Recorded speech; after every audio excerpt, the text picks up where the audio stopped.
Well, the Pakistan cricket team have been told by the Pakistan government that they can go to the T20 World Cup or go to Sri Lanka anyway.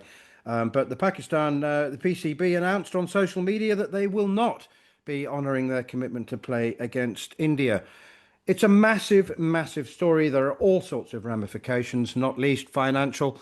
Pakistan being amongst those teams who will suffer from the reported loss of hundreds of millions, up to $500 million by some accounts. It is truly extraordinary. Behram Qazi joins us now on the line. We'll come to the ICC statement on this matter in just a moment, but every time I pick it up and start reading it, I start to tremble with indignation and anger. I guess the first question, if I may, is do you think that this is a hollow threat, like not going to the World Cup at all? Do you think that the PCB will be persuaded by somebody, probably not the ICC, which, as Shada Ugra said, is actually the Dubai office of the BCCI? Will this game go ahead? Well, I mean, initially I thought that it might all amount to hot air, but now I feel that if the Pakistan government has given this directive, then they'll kind of have to follow through with it. If not, then there'll have to be some sort of negotiation done between the ICC and the PCB over here. I'm not sure how that'll go down either. What's happened over here is that Pakistan cricket, within the ecosystem, they had one bargaining chip on the table. They only had one real card in their hand, and they hadn't played it thus far. But, cricket and politics, even though they've always been intertwined, it seems like we've kind of reached a tipping point. It doesn't surprise me that they've gone in this direction as well. And we're not sure what happens to the sport at large either, because, of course, the broadcasters will take a hit. The ICC will be in a very tricky position because the lesser endowed cricket boards in our sport rely on this game. They survive by or through the money that's generated between India and Pakistan when they play each other in ICC tournaments. So I'm keen to see how the ICC responds over here, because there'll be a lot of pressure from the broadcasters. Rights or the agreement of rights, the amount is decided on this game, really. It revolves around India-Pakistan. So this is, a massive moment in our sport, and I can't quite comprehend what happens from here, Manis. Yeah, I mean, but you look at the statement coming from the ICC. I mean, it's so contradictory. It's ridiculous when you look at the World Test Championship. I was part of the England team that didn't go to Zimbabwe.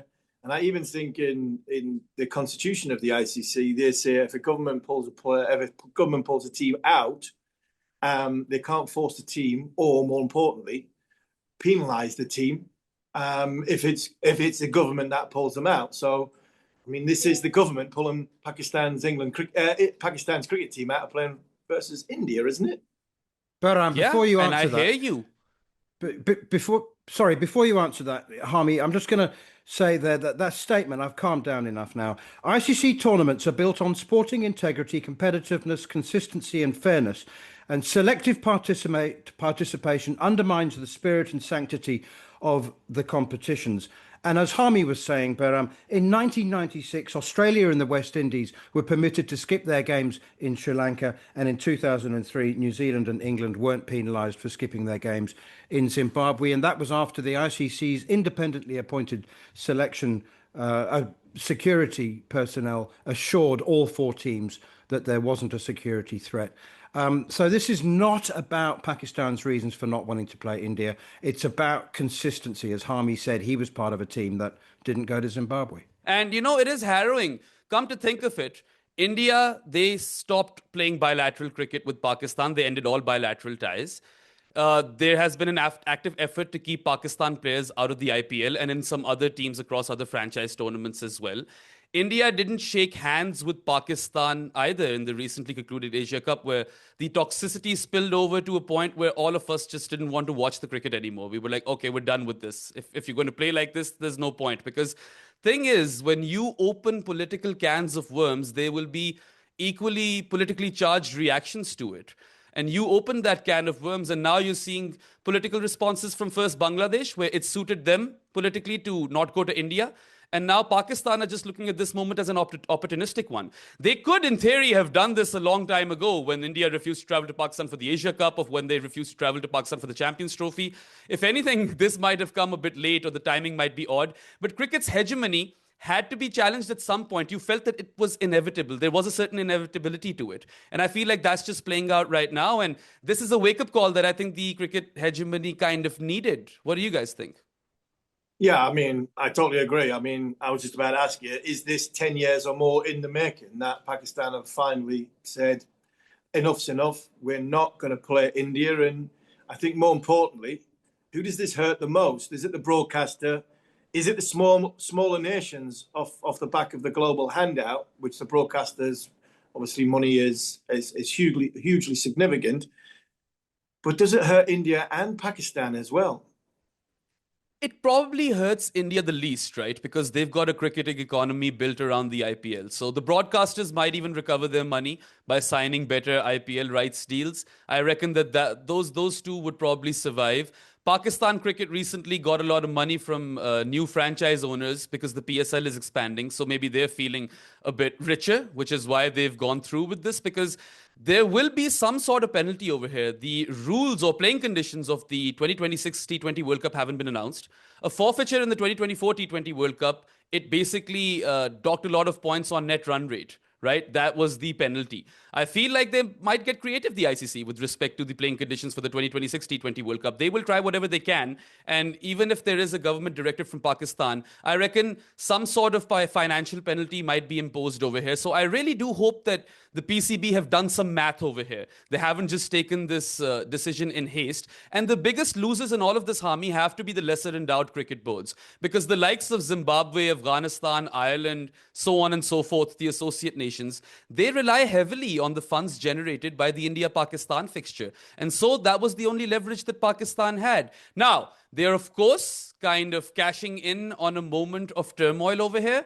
But like I said, India are the ones who opened the can of worms. Yeah, I mean, I'll jump in there. I mean, you mentioned about the security of why England didn't go. It was all about security. Manners mentioned earlier about Sri Lanka. I mean, I'm in Sri Lanka now. I was speaking to Roshan, who is, a broadcaster for a long time over here. I have a singer who he mentioned about 96, about there was a war going on in Sri Lanka, and that was why the two teams didn't travel. I definitely didn't travel to Zimbabwe for security reasons because my life and my family's life was being threatened. This is a little bit different.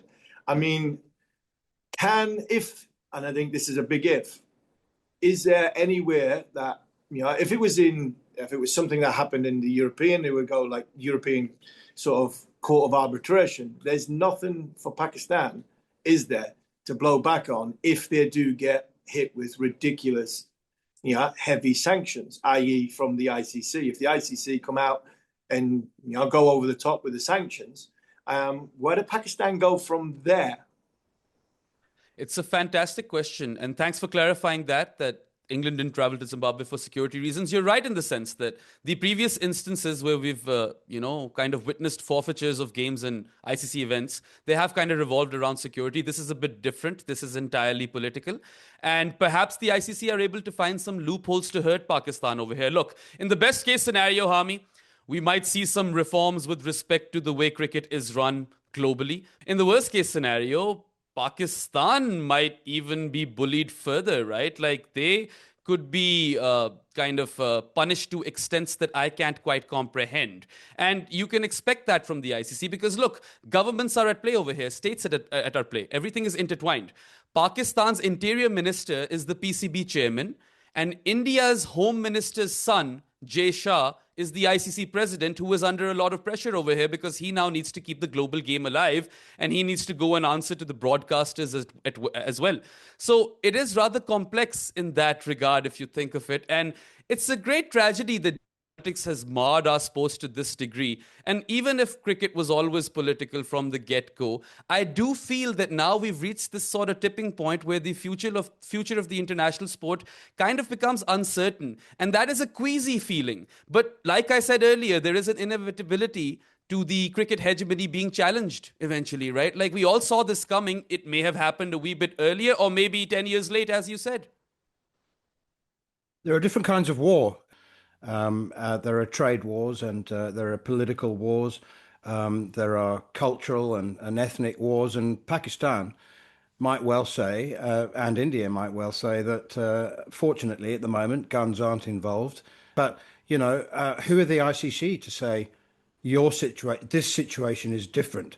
They haven't even acknowledged the 96 and 2003. They've said that it does that's been wiped out of history. But I mean, for all the anger and frustration and angst that it causes, we desperately have to hope, as Harmy would say, that somebody will find the adults and those prepared to negotiate and get this show back on the road and prevent world cricket from splitting, because that could happen a year or two down the line. Absolutely, especially with the proliferation of franchise T20 tournaments, you'd think that maybe the broadcasters go and target that sort of market even with more, ferocity. I feel like, it is a critical moment, and what happens in the next, I don't know, man, 48 hours is probably crucial. Does the ICC come to the negotiating table, or do they find ways to punish Pakistan further? It's their energy that matters over here, because let's be real, like, we all agree that cricket is a broken sport, and it has been a broken sport for eons. This is not news. And it probably is because it's skewed around one team, and India does bring 80 cents to every dollar that is made in cricket, and they use that power. And that is what's been the normal since, the advent of the IPL.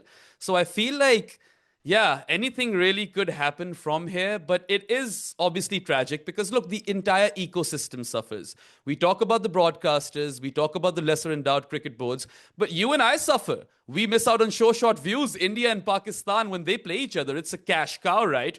But then there is this sense of, equity that needs to be there, I feel. And that is why I feel the hegemony also needs to be challenged. But it might be a pipe dream, manners, to expect some sort of reform in cricket. That's what worries me. Yeah, I mean, just a little one, the last final one from me, Behram. And I'm trying to word it, and I'm not very good at wording it. Manners knows that. I'm trying to word it with all due respect towards our Pakistan friends, because we're trying to stick up for them here. But do the BCCI simply have to kick Pakistan out of the World T20? And why I say that is because if India and Pakistan get to the final, I think it's a lot worse for the ICC for that game not to go ahead if it's a World Cup final. So I think they'll play the final if that happens. Pakistan is only doing this because they want to add to the political drama, right? Let's not kid ourselves over here. Mustafizur's sacking was political. It was done to appease the Indian government. Bangladesh chose not to travel to India because that would appease the sentiment back at home. And right now, almost all Pakistan fans would feel that, okay, there was so much toxicity in the Asia Cup, we might as not well play India. And then also Pakistan will use the only leverage they have and stand up to the bullies. That's what the sentiments are. And only those politicians have won over here, because cricket does obviously suffer. But maybe cricket needed this jolt. Perhaps this is where we were headed all along. That's how I kind of look at things. And, it's odd that we're seeing a lot of uproar over here, because I don't know if you guys caught this, but when the Asia Cup was about to happen, there was like a big sort of sentiment, or boycotting the India-Pakistan game from Indian channels and Indian accounts was all the rage. So now they're upset that Pakistan has refused to play with them. I don't understand this. I can't piece this together from that angle, because obviously we know that it's a capitalistic world and ultimately money talks. But I mean, the outrage is kind of weird to me.